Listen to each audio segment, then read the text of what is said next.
Hello there. Welcome back to the Tunnel Podcast. It is full time in Berlin, Spain 2, England 1. Spain are the Euro 2024 champions. Listen, again, joined back by Tom and Connor to talk through the 90 minutes. You can see Tom's in fine fettle there. He's got his face paint on, a bit of a low brow, but we will dive into that. Connor, how are you? Thanks for coming back on. Yeah, I'm just wondering when we're going to change my name to the Oracle, to be honest with you. Because I have absolutely nailed this right at the beginning by calling Spain, and they have not let me down at all, winning all 7 games. I've actually predicted their correct scoreline in the last 2 games as well. It's just a shame I'm not a betting man anymore. I was going to say, your gambling days are behind you, but you'll do for us. Right then, Tom, let's start just with a brief synopsis. How are you feeling? Yeah, look, man, I'm obviously absolutely devastated, I can't really kind of sum it up in any other way, really. Yeah, devastated, obviously. I felt after we equalised, I felt we were back in it, and I really, got my hopes up that we were right back in the game and that we could potentially get, go and push forward and get the win. But yeah, it wasn't to be. Spain kind of, it's almost like they were toying with us a little bit, I felt. After that equaliser went in, they just kind of took control once again, didn't they? And kind of calmed down and took control of possession, started creating a few chances again, and then, got the winner. So, look, absolutely devastated. I can't really say any more than that at this moment in time, bud. No, listen, thanks for coming on, because it must be tough for you. Certainly after, the day you've had, and then the up and down and the up and down. It's an emotional roller coaster. Connor, let's go back to the start, actually, because the first half was void of chances, really. It was almost, as they described on the telly, like a boxing match, and there was sort of point scoring at times. Yeah, and I think, it was that. It was very scrappy. I thought both teams were kind of feeling each other out a little bit. There was a wee bit in the other side. You kind of expect that early on in a major final. You're going to get those little moments. I thought that Spain just about shaded it. I think Shearer was saying that as well in the columns for the BBC, that he had them just ahead on his card, but without any real penetration. To be fair, there wasn't as if there was a major threat in the England goal. It was a lot of possession in the midfield, couple of threatening passes, but Luke Shaw, I thought was brilliant tonight. I really do. I thought he dealt with Lamine Yamal. Got it right in the end. I thought he dealt with him superbly in that first half. He won every single individual battle against him. He was switched on. He knew when to run, and that's I think the difference between having a natural left back in that position and having like a Trippier, as they've had throughout the tournament, who's more of a right back. It's just his positional awareness is so much better, and I think he done a terrific job, and it stifled Spain's creativity. I thought it was clear that the real danger man was looking like Nico Williams, because he seemed up for it every time he got the ball. You were just wondering what he was going to do with it. And I think there was a real element of a bit of a slugfest going on in that first 45.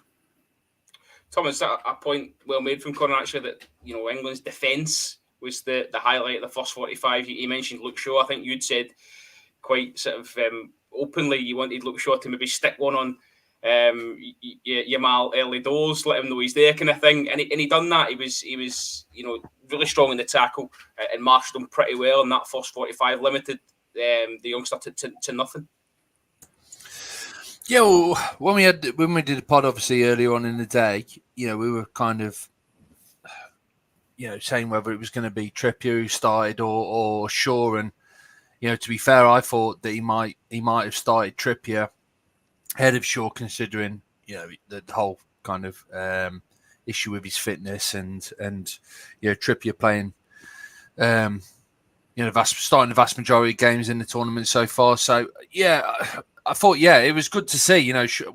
I think that was probably the one surprise for the England fans, wasn't it, when the team was announced, with Shaw getting the nod and starting the game. And then, like you said, once the game started, the first kind of 10 minutes or so, there was about 3 or 4 kind of occasions on the left-hand side, wasn't there? A few 50-50s, and Shaw kind of came out winner of all of them. And thinking that, it was looking positive. Shaw looked fit. He looked sharp. He was he's giving Lamine Yamal no space whatsoever. Really tight on him. He wasn't causing any problems, was he? And it was good to see. But then, kind of touched on, it was a bit ironic, really, because he's been their main threat for Spain, and Shaw was doing a fantastic job of nullifying him. But then it was Williams on the other side who was then kind of taking up the mantle as the kind of main threat for Spain, and he was causing all sorts of problems.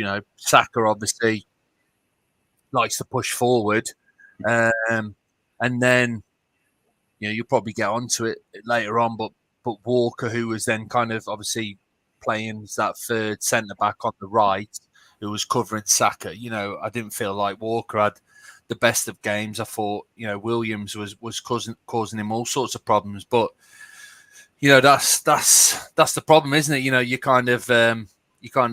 You get one under wraps and you keep one quiet, but then the other one kind of steps up and he starts causing the problems, and he's right at his game and looking really sharp. And that was the case. I thought probably Williams was for me probably Spain's best player tonight. Half time, Connor, Rodri goes off. If you're England midfield, your tail should be up there thinking, look, the best player on the park and arguably at the tournament is gone off. This guy's lost one game in 80 for club and country.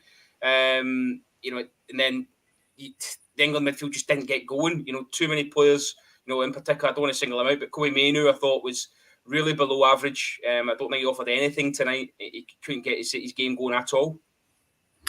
No, he couldn't. And to be fair, I think the Spanish midfield has a lot, a big part to play in that, because they did stifle that midfield. Spain, they were the dominant force there. The boy, what was his name? Come on for Rodri.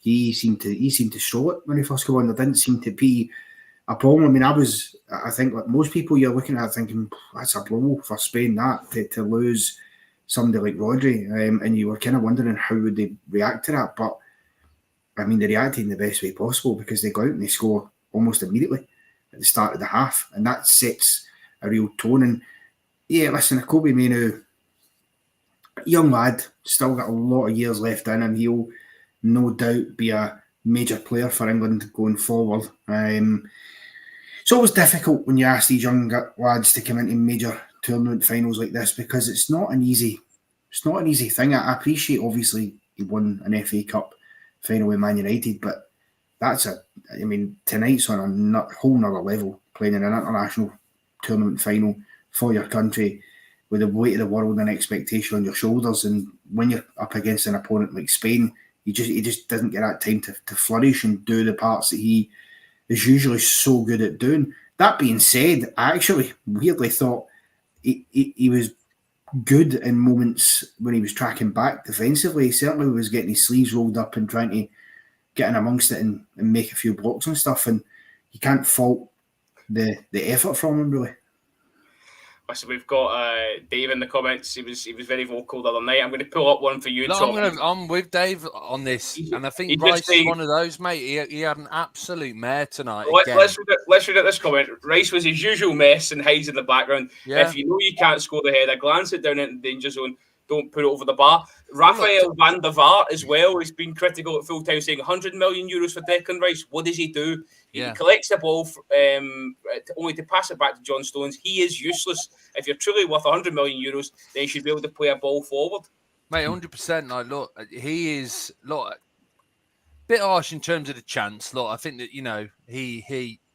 I'm just trying to think back, to what happened. I think I can't remember the sequence, but someone headed it, keeper saved it, and then was it Rice who headed the rebound, cleared off the line, and then it was the other one. Two headers, didn't he, Rice? Because he's the one that gets the first header that's saved by the keeper. Yeah. And then he gets the final one as well. The first one he could do slightly better with, maybe. Yeah, maybe. I think the second one that comes to him, he put over the bar. But look, take that out of the equation. I agree 100%. Rice was absolutely terrible once again, and I think he's one of the players. He's one of the players in the England team who has consistently underperformed, but he hasn't really had much criticism aimed at him. I don't know what the reason is behind that, but he seems to have avoided, any real kind of criticism from the press and pundits. But he's right again, Rice just, and like you guys just touched on then, half time I saw that Rodri had been brought off. I was thinking, oh, brilliant. Rodri for me is, he's the best midfielder in terms of what he does and what his role is. He is, the best at it in the world at this moment in time, and when he was brought off, and like Connor was just saying then, the guy that was brought on, look, I'll hold my hands up. I didn't even know who the guy was that Spain brought on. Mendy. Yeah, I've just had to look on BBC who it was that was brought on to replace Rodri. So I was sat there thinking, oh, brilliant. But like Connor said, he just kind of picked up the pieces, and he slotted in effortlessly. And then obviously it was only, 2 minutes, something like that, and when before Spain took the lead. So yeah, Rice is another one who, he is consistently underperformed in this tournament, and we touched on this quite early on. With the people that are available, the likes of Wharton, for example, but he is another one that fits in that bracket of when I said, very early doors at Southgate, he will not drop certain players because of their status, because of who they are, because of the, supposedly how good they are and how important they are and how big a name they are. He will not drop them. And Rice falls in that category for me, alongside Kane, alongside Foden. Rice is another one in that category. Did Rice even come off at any point throughout the whole tournament? I don't think he did, And like you're talking about Mainu tonight. Mainu, all right, he didn't have the greatest of games, but he was a lot better than Rice, and that says something when the lad who was how old is he? 19, 18, 19. Mainu, like you said, Rice, £100 million, a lot more experience. Supposedly one of the best in the world in his position. He was just completely quiet once again. And it is, disappointing, big time. Connor, not to delve too much into his club career, but Declan Rice doesn't seem to carry his club form to international level, and does the manager have to take some sort of responsibilities? Tom says there he's getting a bit of a free ride. I don't know whether, in particular with the press, that may be down to his personality. He's a bit of a character, and you yourself, these guys seem to get taken a bit more favourably than guys that maybe aren't. So Declan Rice, he's going to be a mainstay, you think, whether Southgate's going to be the manager at 2026 or not? He will be. Look, I think the point of Van der Vaart in terms of the price tag thing, he's playing for England, his price tag doesn't mean a thing. It's Arsenal that have forked out that money for him, and they would probably argue a strong case that they're getting a decent return, given how potent he's been for them, particularly last season. But I think, he has disappointed in this tournament. I wonder whether Southgate's system suits the way that he would prefer to be playing, because when he's at Arsenal, Arsenal don't play in a low block system the way that England do, and that means he's not necessarily always quite as deep in the midfield. And I don't know if that's maybe slightly what's slightly changing his game. He's maybe not.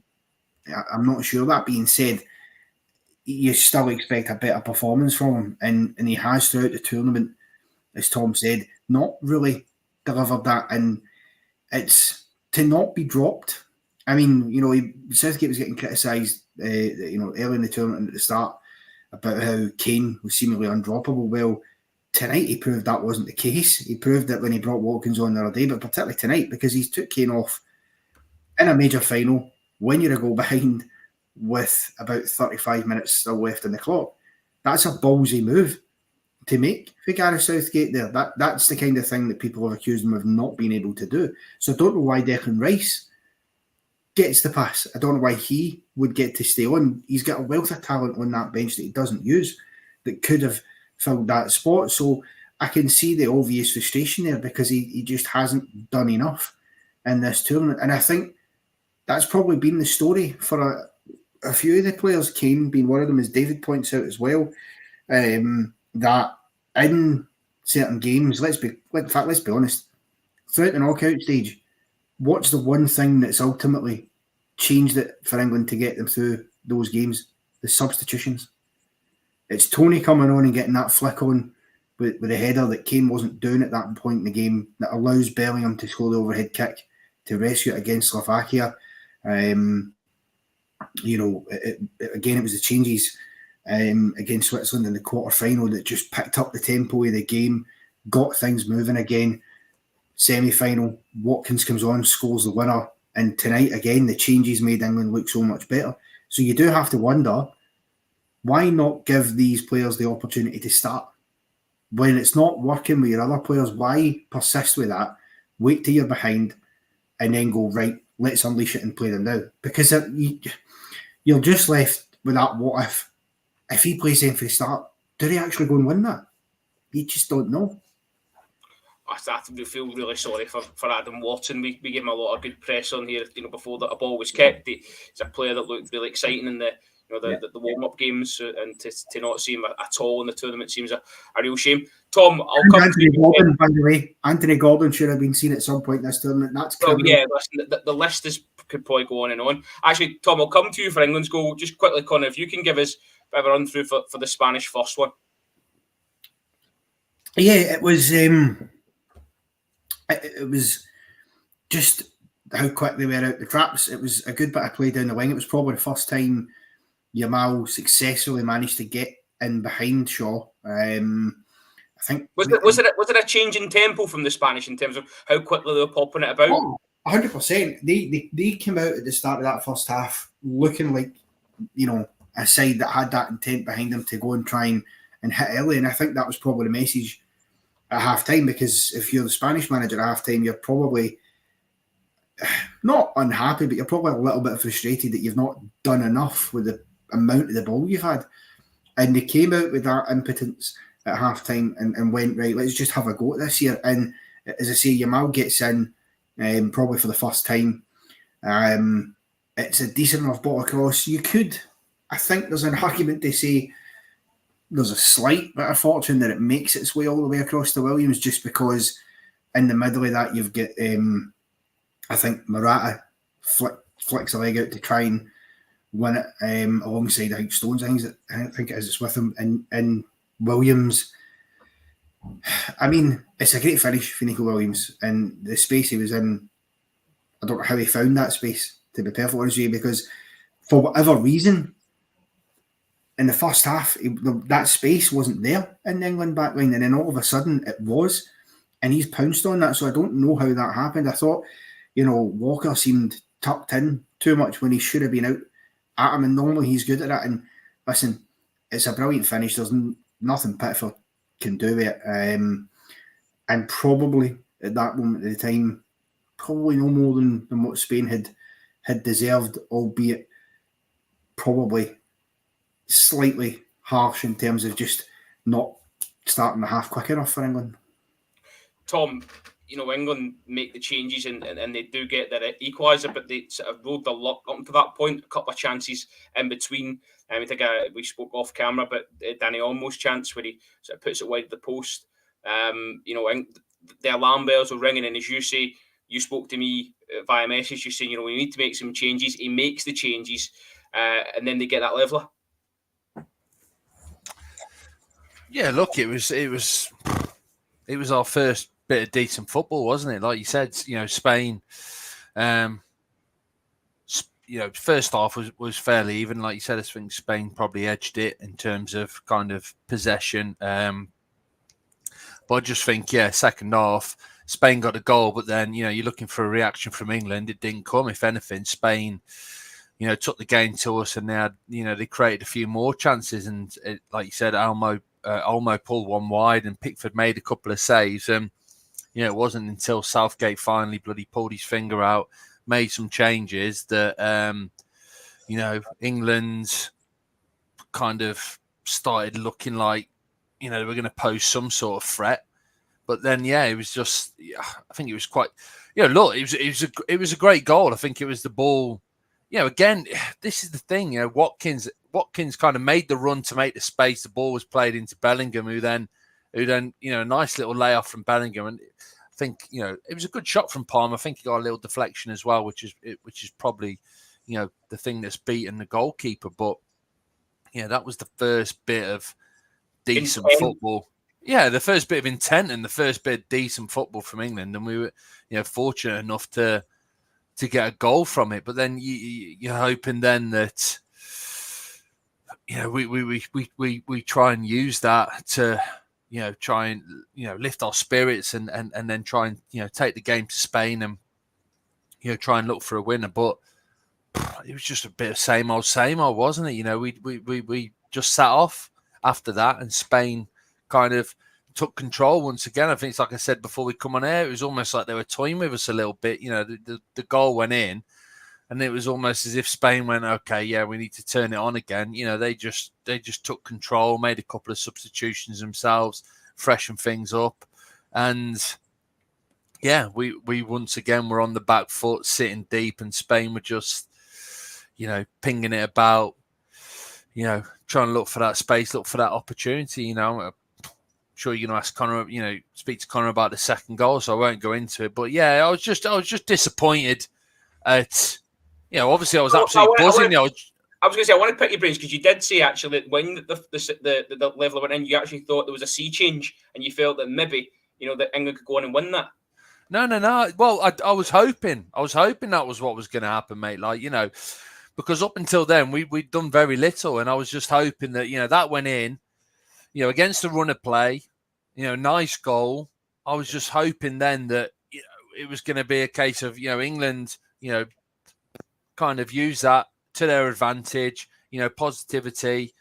Let's try and get them again. Try and create some more chances. Hoping that the Spanish would, their heads would drop a little bit, and after being in control for so long, to concede an equaliser. But that wasn't the case. The goal went in, and pretty much instantly it was just kind of back to normal as to what had played out prior to that. Spain just kind of calmed things down, took control.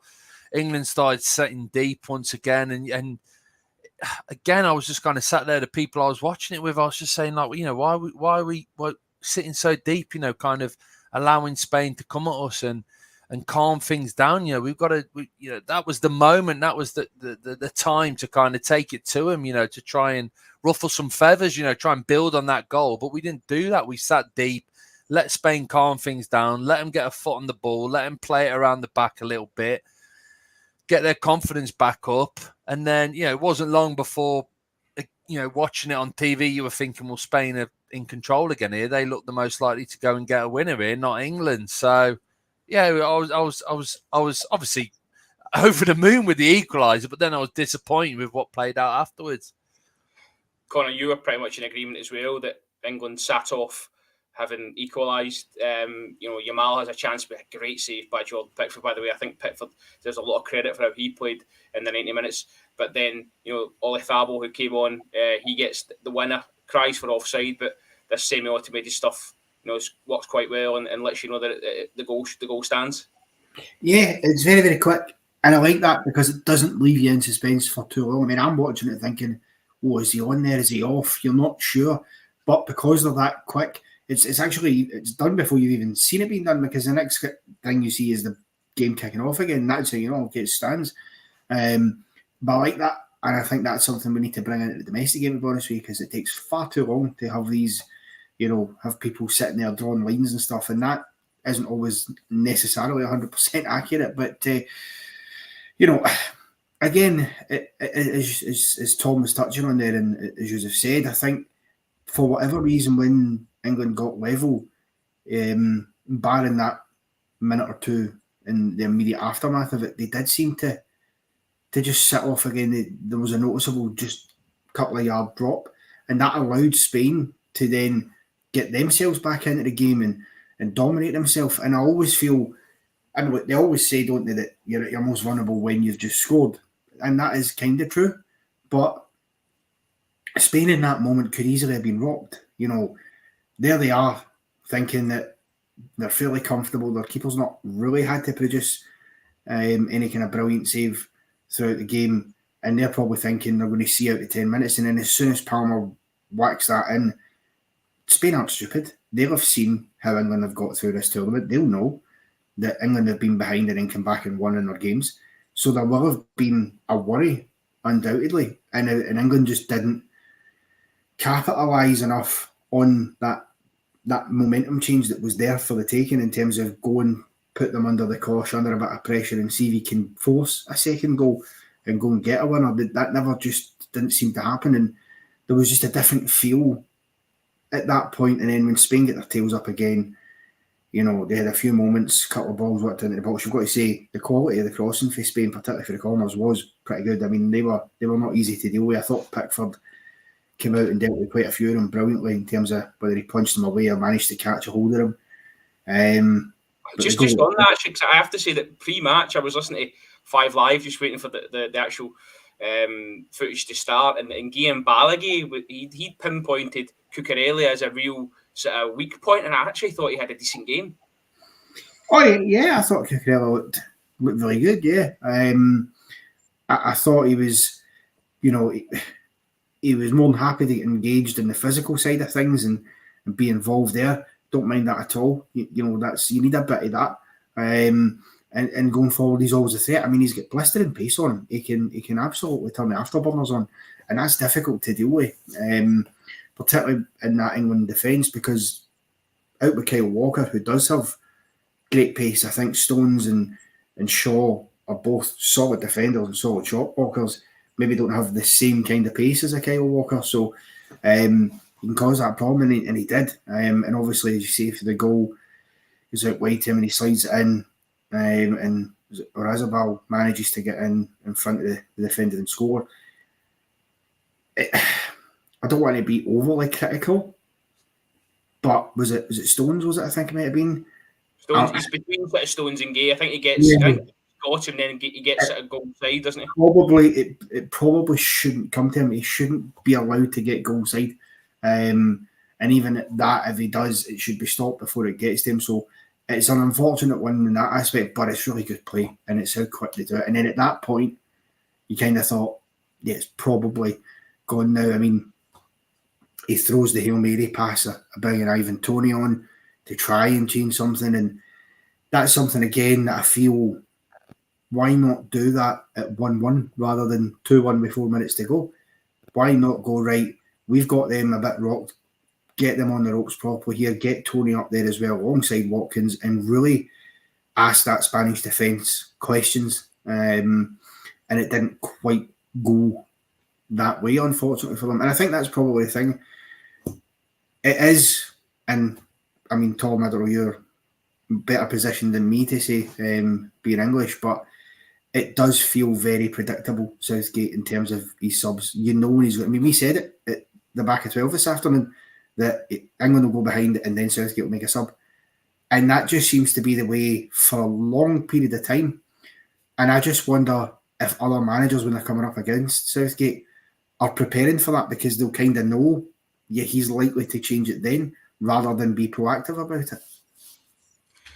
Okay then, conscious of time, and obviously Tom's jumped on, and I'm conscious of obviously his time as well. So I want to just get that. It's a big question after 30 minutes after the full time whistle, but who's to blame here? Where do England go? I'm hearing pundits saying the FA have got a big decision to make. Gary Lineker said, "Look, that's Gareth. He'll leave now." Connor actually picked out a really pertinent point in Gareth's post-match where he said England are in a good place. He didn't say we're in a good place, did he, Connor? He said England are in a good place, which I think was quite telling. This is the end, right? 100%. Scarby, man.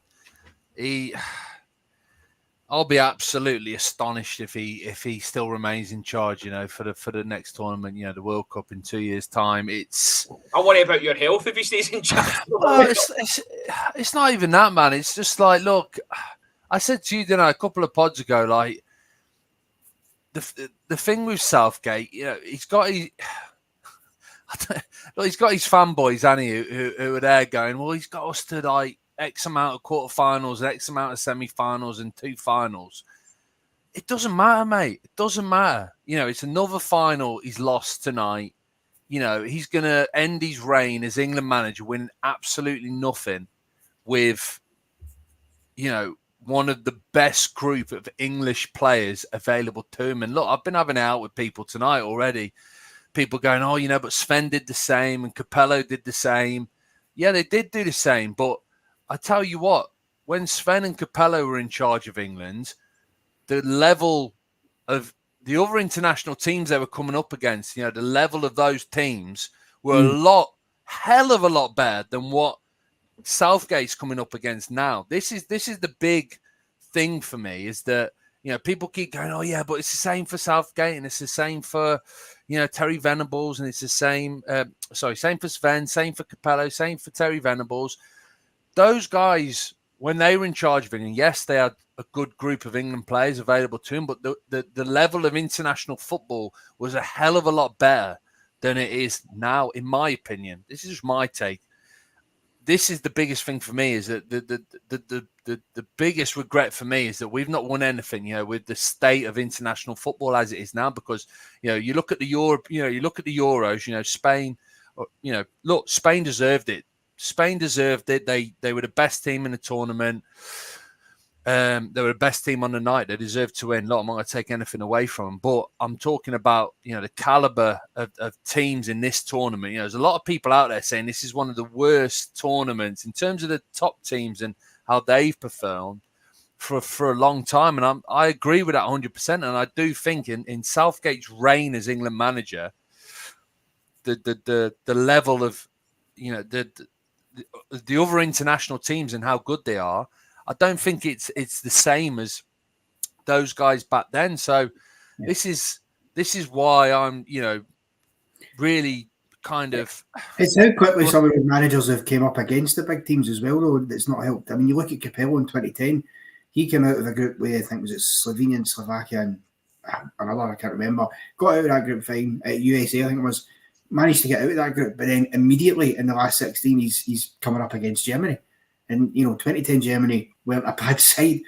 There was obviously the goal that was clearly a mile over the line and wasn't moving. But those are the things as well that you have to take into account. It's not like, I mean, even, was it Sven in 2004 come up against Portugal, I think it was, or was it 2006 maybe, I think it was against Portugal in the quarter-final of the last 16. So it wasn't like, as you say, Tom, I think the quality was higher back then, but I also think that the immediacy in these tournaments for which guys like Sven and Capello and Venables were coming up against the big guns didn't give them time to actually have a couple of knockout games to bed in and settle into the feeling. They were having to pick up immediately. And I think it's all about context. No, 100%. I agree with that. And this is the biggest regret for me, is I just think we are going to look back. I'm hoping and praying that, we, next tournament or, a few tournaments in the future, that England have managed to win something, and, we aren't looking bad. But I do think, especially these 2 Euros, this one that we obviously just lost to Spain and the one against Italy, we're going to look back at them and think that was a massive, massive missed opportunity in terms of the England and the players that we had available to us. We had the best squad in both of those tournaments. I don't care what anyone says. We had the best squad in both of those tournaments. We've got to the final, but we've lost. We've lost, and for me, those losses have come down to Southgate. It's come down to Southgate and the coaching. On that, because we said a couple of weeks ago that top level players need an elite manager. Where do England go from here then, Tom? Who takes them to that next level? It's got to be at least someone with some good kind of pedigree in the Premier League. Someone who's at least managed in the Premier League and done something decent. Has it got to be an Englishman for you? No, not for me. I just think it's got to be someone who's coached at a top level, in one of the best divisions in Europe, and then also, had some experience in the Champions League as well. Just someone with a kind of winner's mentality. I think I put a tweet up at the end of the game. It's got to be someone with more of a winner's mentality, who's coached at the top level, who has experience of dealing with top level players. It's So people will argue. So is it Klopp? Is it Mourinho? Is it someone of that ilk? I'd love it to be someone like that. I don't think it will be. I don't think. I don't think there's any chance of us getting Jurgen Klopp because of his ties with Liverpool. Obviously, Mourinho's just gone to Fenerbahce. Look, I think we missed a massive, massive trick with not going for Mourinho. I honestly do, because he loves England. He loves England. He's a legend in this country. He's got that winner's mentality. Sometimes the football isn't pretty, but he has got that winner's mentality, and this is what England have lacked for so long now. It's just someone who just has that winner's mentality, knows what it takes to just get a team over the line to win something. And I cannot believe, I genuinely thought that, this would be Southgate's last tournament. Whatever played out, I thought this would be Southgate's last tournament. And I thought there must be conversations there in the background with Mourinho. I genuinely thought that could potentially happen. But then, when it materialised that he was going to Fenerbahce, I thought, oh, man, I was really, really gutted, because I just thought that would have been such a good fit, especially with him in terms of where his career's at as well now. He's managed, he's won everything there is to win. He's managed some of the biggest, teams in the world. For him to then, I just felt it would have been a great fit. So I was really surprised with that, mate. And like now, people are talking about Eddie Howe. I know Connor doesn't want to hear that, but Eddie Howe and Graham Potter. Look, I think both of those two guys would be an improvement on Southgate. I genuinely do. I think they will, because I think both done enough to take England to a World Cup and win it. I don't know whether I really don't. Yeah, I don't think initially. I think Howe would be the better fit. Straight, if you're talking about. Well, look at the football Eddie Howe plays. The football that we've been playing over the last 2 seasons. He's, okay, we had, problems last year and slightly missed out in Europe, but the brand and style of football, he's kind of made us the entertainers again to a degree where defensive, it's positive, it's going forward, it's having a go, it's attacking, it's free flowing at its best. It's a joy to watch. At its worst, sometimes you get caught out, but with the players England have got, that's the style of football they should be playing. 100%. That's the team, and I tell you, that team there that Southgate's got, it's just my opinion, as a Scotsman, I would back that team under most any other manager to go out and beat Sven-Goran Eriksson's team for 2006 because of the wealth they've got up top. 2006, Sven-Goran Eriksson had a young Wayne Rooney who was doing well, a Michael Owen that was sort of fizzling out. This is a team that's got a Harry Kane, a Tony, a Watkins, top class strikers at his disposal, wide players for days. It's such a good team, man for man, and a better manager. I mean, look, this time round, Spain have been the best team in the competition, right? And they've been excellent. But you look at 3 years ago at Wembley against, let's be honest, a bang average Italy team who didn't qualify for the World Cup the following year as European champions, went out with a bit of a whimper this time round as well in the round of 16 to Switzerland. That's a team, that's the one for me that Southgate absolutely should have won. This one. I'm just going to say, look, I've had a few drinks. He's muted himself. You've muted yourself. You've muted yourself, Tom. You've muted yourself. Unmute him. I can't, because he's muted himself. Can you hear us, Tom? Tom, you've muted yourself. We can hear it. We can hear a word of that. Start again. I had it then as well, man. I was on one. I know it looked like it was those. Look, I don't care what people, they can throw whatever they want at me. Southgate is a failure. He's a failure because exactly what Connor was saying then, that especially that Euros against when we lost to Italy, that was the biggest one. Look, Spain were top draw in this tournament, and there's an argument to be had. Look, we've got to the final, but we lost to the best team. That's fair point. But still, I just think with the players he has available to him, we need to be giving Spain, a much better. We need to be, posing much more of a threat than we did on the night. And this is the problem with Southgate. He's 100% not getting the best out of that group of players. I don't care what anyone says. And I'm really, really starting to get sick and tired of all these people going, he's got to this amount of quarterfinals and he's got to this amount of semi-finals and this, that, and the other. It's just nonsense. I genuinely just can't get my head around it. Like, we should be winning stuff. He's been in charge for a hell of a long time now. I don't know how many tournaments. 8 years, I think 8 years he's been in charge. Yeah, 4 tournaments he's had now. Tournaments we've had under Southgate's reign. 4 tournaments, and every tournament we've been the favourite. We've been one of the favourites, if not the favourite. With a fantastic squad of players available to him every time. And we've got nothing to show for it, and he's probably going to leave with nothing to show for it. And I tell you what, it will not surprise me if he gets a blooming knighthood off the back of it. And this for me will typify. No, look, you guys can laugh, but listen, this will typify the English mentality, in my opinion. Is if Southgate, it's agreed that he's to get a knighthood now off the back of this, and it will be typical of the mindset, he's got us to X amount of quarterfinals and semi-finals and finals, so we're going to give him this. It's ridiculous. It's absolutely ridiculous.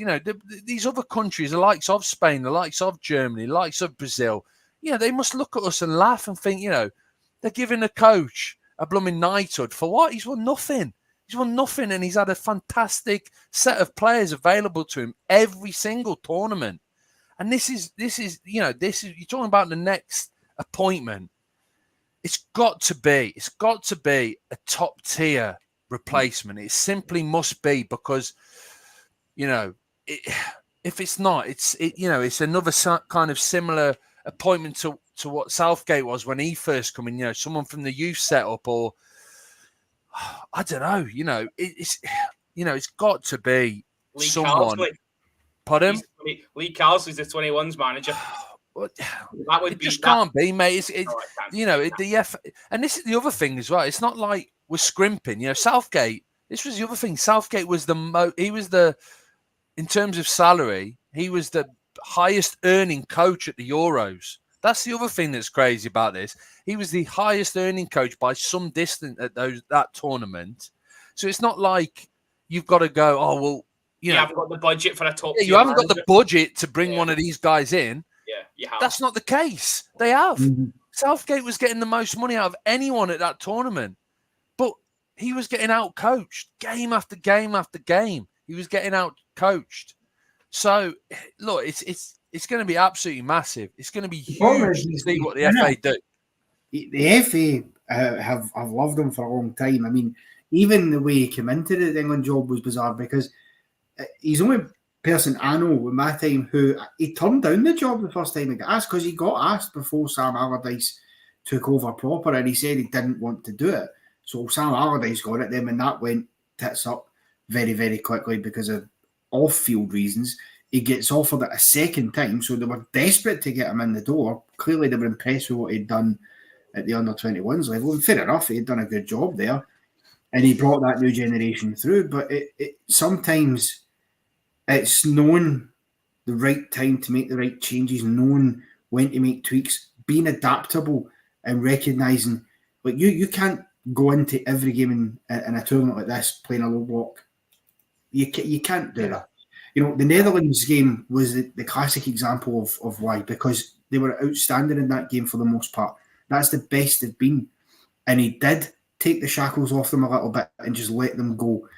And you've seen that paid off.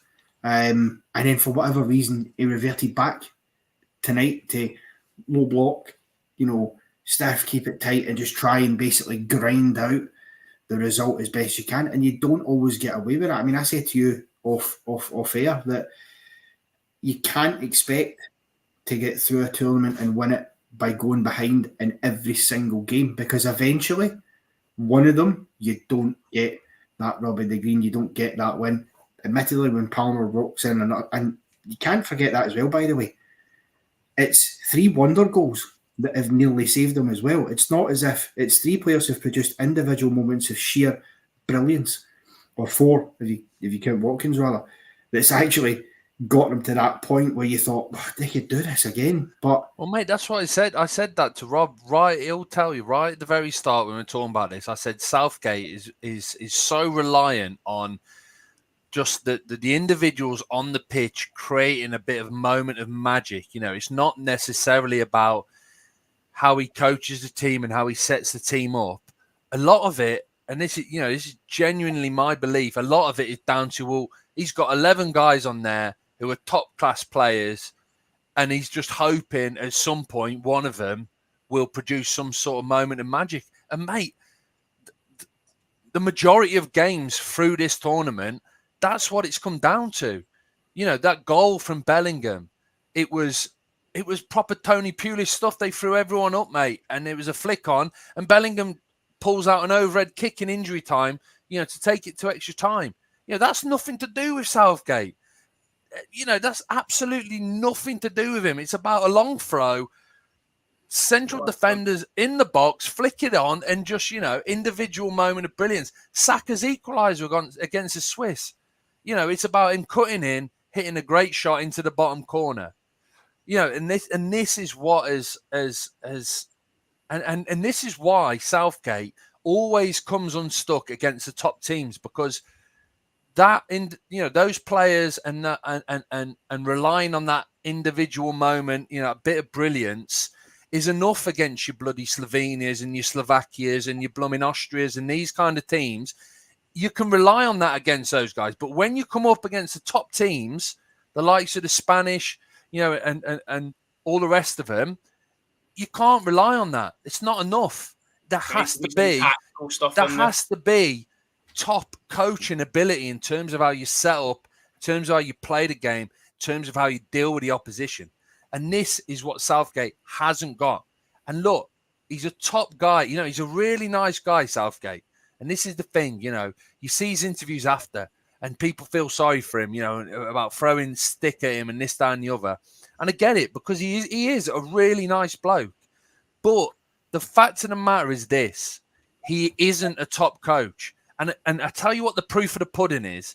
He will leave England. He will not get a job in the Premier League. This is the proof of the pudding for me, is he will not get a job in the Premier League. He might get a job at maybe a team down the bottom end, fighting at the bottom end of the Premier League. That is it. He will not get a job at a team mid-table, top 10. He will not, because he's not that level. And that's the story. That's the bottom line, is that England have got a manager who isn't good enough to be even managing a Premiership top 10 team.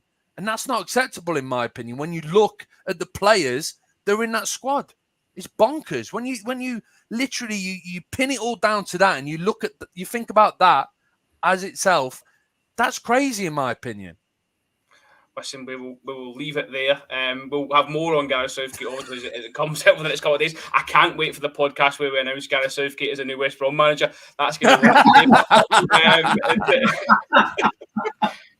listen, the Euros are over, but it does not mean that the tunnel is over. We'll be back with domestic stuff. We've got loads of stuff lined up, so do stay tuned for that.